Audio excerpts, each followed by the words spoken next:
So let's talk about the question types. So under 4.0 and all the previous exam types, there have been 3 different question types. Well, actually 4.0 had 3 different question types. The previous ones before that only had 2. And those 3 are multiple choice, fill in all, or check all that apply, and then fill in the blank. So multiple choice just means there's a general question. That question has only the context that it has in the question. It's quite possible there might be some other piece of information they might give you, like a graph or a chart or something like that. But essentially, it's just whatever's in the question. And then there's 4 possible answers. And of those 4 possible answers, one of them is the correct answer. Intriguingly, the other answers, in the way that they're thinking about it now at least, and also I think pretty much in 4.0 as well, but definitely now, the idea is that the other answers, while not being the correct answer, are plausible answers. So they're not right, but they are not completely out of the blue. So the idea is that all 4 answers are in the milieu that are plausible, one of which is correct. Check all that apply is going to be sort of similar. All the information you need is in the question. There may be an additional chart or something that goes with it, but essentially most of them all the information will be within the question. And then of the 6 possible answers that they'll give you, you will choose all the ones that apply that are correct for that statement, for that question. And in those, same thing, that the time when you would use a check all that apply is in a situation where there's a question type that just doesn't want to be narrowed down to one answer. So it's going to be something like, what are the components in something, or what are the types of codes that you might have to deal with for commercial structure, or something like that, where it just makes sense to have multiple possible answers. And so the check all that apply is where you'll get that, and then it'll tell you whether are you checking 2, checking 3, or you're checking 4, but it'll give you some number, and then you just have to check those. It won't be a situation where it won't say check all that apply, and then you have no idea whether it's 2 or 3 that you need to check. It will actually tell you how many answers you need to put in, which is really helpful because those could be really annoying if you don't know how many correct answers are. And then the fill in the blank, they started doing a couple years ago, and the fill in the blanks are numerical answers. So it's situations like, here's some information about a site, here's the dimensions of the site, how many cars could you fit in a parking lot on that site? And you would be able to say, yes, 95 cars or something like that. And so it would be a number that fills in. It should be pretty clear what the units are. The units should actually be in the fill-in blank space. So it shouldn't be a question of what the units are. That part, they're not trying to trick you. The question may be tricky, but they're not trying to trick you in sort of faking you out by making you answer in a different unit type. Or if they are, it should at least say it directly what units those are. Often, they will accept a range of numbers on the fill in the blank. So like it might be in the 95 cars. Well, if I did it a slightly different way of kind of calculating it, maybe in certain ways it would be 94 cars, and in other ways it would be 95 cars. Well, either are going to be okay. So if you get into a situation where you're not like exactly 100%, just put down the best one that you think is the right answer, and that probably means that in the fill in the blank that there's a range of possible answers that they've put into it. It would be unlikely that they would accept in that example something like 72 cars all the way up to 120 cars. Like that doesn't make any sense. But if there's some way, a couple different ways of calculating something out, and maybe you're calculating out a amount of stormwater runoff or something like that. And if you take it to a certain number of decimals during your calculation, you'll get a slightly different number than if you've rounded off during your calculations. So those kinds of things, they're going to allow for that kind of range. They're not going to expect you to be at a super tight exact number. So those three have always been, or at least recently been, on the exam. And you will definitely have a bunch of those.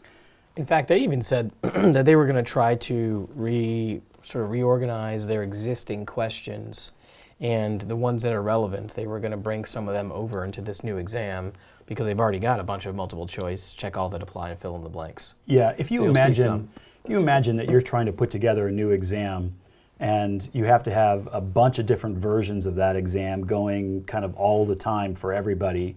So there's multiple, they call them forms. There's multiple forms of the exam, which means groupings of questions. Right. And you have to have, this changeover all the time, and you have to be able to do many different versions of these constantly. That's an awful lot of questions. You have to have thousands and thousands of questions sort of at your fingertips to be able to do this. And they're just not on the drop of a dime going to turn around and have all brand new questions for 5.0. I'm sure that the vast majority of questions, at least in the first year or two, are going to be essentially the same questions pulled in, the ones that they feel meet the requirements, their current requirements, kind of reorganized in terms of where they go, and then reused. And then they'll be adding, I'm sure they're already adding, but they'll be adding new multiple choice, new check all that apply, new fill in the blanks to supplement the ones that they've got. So that's an example about how it's organized differently, but it's, in many ways still the same exam. Which I think is probably a good thing if you're taking this exam, because these guys have to basically, their process for developing questions is they go through this whole thing and then they put the question into the exam and it's kind of in a test form for a while, and right. They vet it and it's successful or not successful, and then they keep it or maybe they refine it. So in theory, these questions are going to be ones that have been thoroughly tested for a long time and should be pretty high quality questions, which means they're not going to be these crazy questions that don't make any sense. They should be pretty straightforward and achieve kind of what they're trying to achieve. And people come up to me all the time and talk to me about, like, I got this crazy question. It didn't make any sense at all. And I don't, often what that means is that's probably a test question. Yeah. That's probably a question that they've gone through a number of rounds of process. But really, until you put it in front of the actual test taker, you just don't know, right? You just don't know how people are going to react to it. And people who are in the writing stage, or people who have more experience or something, may see something really quickly and easily. But younger architects or people who are in the test taking stage of something may see it very, very differently. And so often when you get those really crazy ones, it's actually not going to count for or against you. It's just there. They sort of sprinkle them through. And then they learn from that, and either it works and they keep it for future use, or it doesn't work and they toss it out or rewrite it or something for the future. So yeah, one of the takeaways from that is don't sweat it. You'll get some that just are just nuts, and it's okay. Hopefully that's one of the ones. Yeah. Let's just say that's one of the ones that won't count against you. Rule of thumb: if you have a crazy question, it's a test question. It's a test question. Move on. There you go. Right. So those three are going to be the bulk of the questions, but there are two new question types. And one's called hotspots, and the other one is called drag in place. And they're essentially the same type of questions, slightly different from each other. But the idea here is we've gotten rid of the vignettes. So for those of you who have heard horror stories about the vignettes of 4.0 and 3.1, the vignettes are gone. So they're still there if you're taking the 4.0 version, which is still available for a while.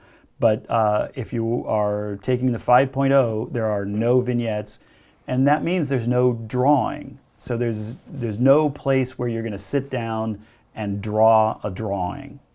Now, the hotspots and the drag in place are meant to be sort of simplified versions of that. You're going to be mostly focused on drawings. You're going to be sort of using the process to say, here's some piece of information that's going to be given to you, and then you're going to have to say, I understand this information, here's a specific question, I can locate that, on this set of drawings, on this drawing. So the hotspot means that it's literally a drawing, and I'm being asked a question about that drawing, and there's going to be a location, a hotspot, on the drawing that I need to go over and put a little X mark in.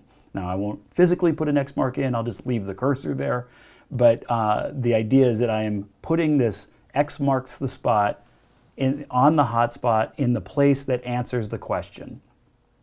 So it's kind of like drawing, but you're not really drawing anything. You're just sort of commenting on a drawing. You're like pointing at drawings. You're pointing at drawings, which, I don't know, feels sort of like what people do today. It's a more primitive way of doing it.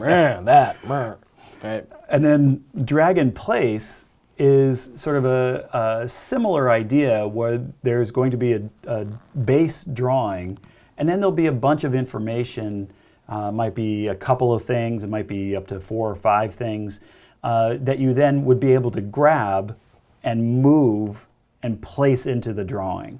So clearly these have to be relatively simple drawings and are getting across pretty big picture ideas in order to be able to have you draw something where you can grab it and just place it into a drawing. So you're not making any lines, you're not calling something a wall, you're not drawing a window in or anything like that. All you're doing is placing the elements that they give you. So the example that NCARB has used for a little while is you have a wall section, and then it'll say, all right, here's a vapor barrier. And it'll give you a line that's like a dashed line or something. And you have to grab that dashed line that's labeled vapor barrier and put it into the wall section.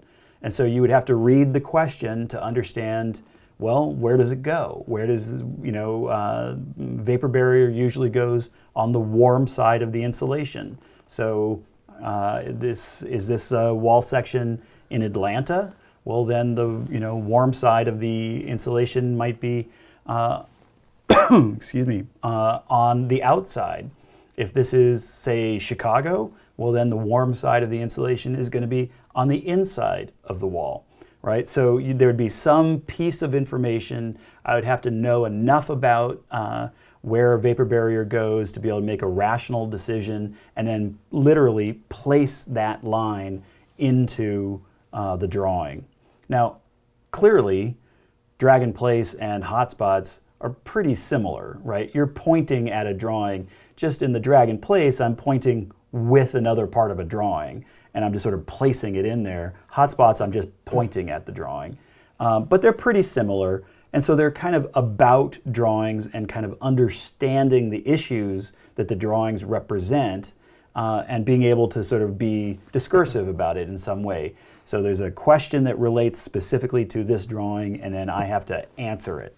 So those are the 2 new ones, and that's the idea is that those are replacing the vignettes. So there's no other drawings that are going to be required on these exams.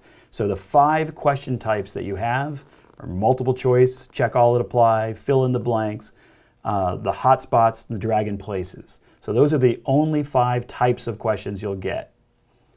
Then there's this other element, which is called the case study.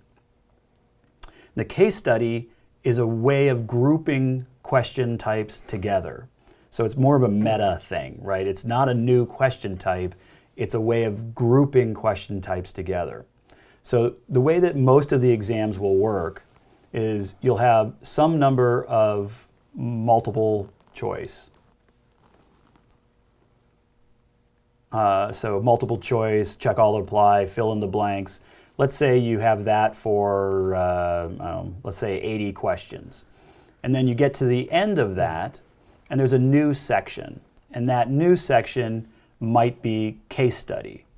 Let's say case study 1.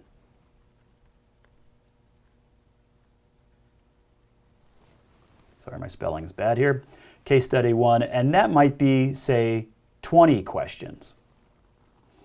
So I go through in the first 80, I've got check all that apply, I got fill in the blank, I've got a couple of hotspots, I got a couple drag and place, and then I get to the case study, And a case study is going to be a separate part of the, like it'll look a little different, it'll have its own sort of aesthetic to it. I'm going to get to that case study spot. There'll be a bunch of information. I'm going to be able to reference all of that information, and then those 20 questions will all be answered using the reference material that the case study gives you. Inside the case study, I will also be using multiple choice, check all it apply, fill in the blank, hotspots, drag in place. So all of those types of questions will show up in the case studies as well as in the sort of general multiple choice section. So if you imagine that they have these sort of different ways of attacking the issues, if you think of the question types as these sort of different ways of approaching it, I'm going to use those in the general open session as well as in the case study. Now, the case studies might be fewer than 20 questions. I think the minimum they said was probably around 12, although that's probably a fluid number. It might be as high as, I think, 25, something like that. But it's probably in the kind of 15 to 20, 22 range. I don't imagine it'll be much different from that. It's possible, especially on a couple of the bigger exams, you might actually have 2 case studies. So you might have, say, 80, 20, and 20, something along those lines. The other issue here is if you practice this for a little bit, you may realize you really, like maybe there's something about the case studies, you just want to get them over with. So you can go to the case study first, do all the case studies, questions, and then go up to the general multiples. Or you can just follow it in the order that it's given to you and start with number 1 in the multiple choice section and then just run all the way through the whole thing. But every exam will have at least 1 case study and some other number of sort of general individual questions. So there's no reason that any question up in this first section, one question does not relate to the next question. These are all separate questions. There's no reason to think that any of them are related to each other. They're all completely individual types. It's possible you might get 1 or 2 that use the same chart or something like that, but they're essentially all separate questions. The case study questions are all decidedly working together about a particular topic. That's the entire point, and that you're given a bunch of information, and then that information is what you would use to answer the question. And the reason for that, the thinking about the case study, is just what we were talking about a few minutes ago, about this idea of trying to move away from sort of just kind of rote memory type questions. And that what they really want to set up is this idea of scenarios, of kind of what an architect really does, right? You're much more likely to have a situation where I've got a program that has been given to me by an owner, I've got a zoning or a building code, I've got some other UL listing about some wall types, and I have to somehow understand what each of these different things are telling me and then make a rational decision about, is this a 1-hour wall or a 2-hour wall? Is this, how many toilets am I going to need in this building type? Like that you would have a bunch of information and you'd be able to sort of piece together answers to questions. So the case studies are really the sort of innovative element here. This is the place where they're really trying to sort of test this idea about these exams are really about how you think about architecture, not just sort of individual one-off, here's a question, here's an answer, here's a question, here's an answer. This is trying to really make it like how an architecture firm would work, how you as an architect would work in that firm. So all types will be in all of those sections.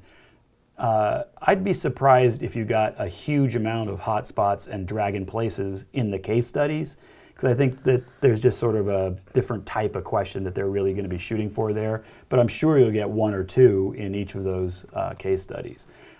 In terms of the other ones, I would imagine, just like now, most of them are going to be regular multiple choice questions. And then you'll get a few check all that apply, you'll get a few fill in the blank, you'll get a few hotspots, you'll get a few drag in place. But the majority of them will probably still be the sort of regular multiple choice. So case studies, new concept, but not actually its own question type. It's more just kind of a grouping, a way of thinking about the question types.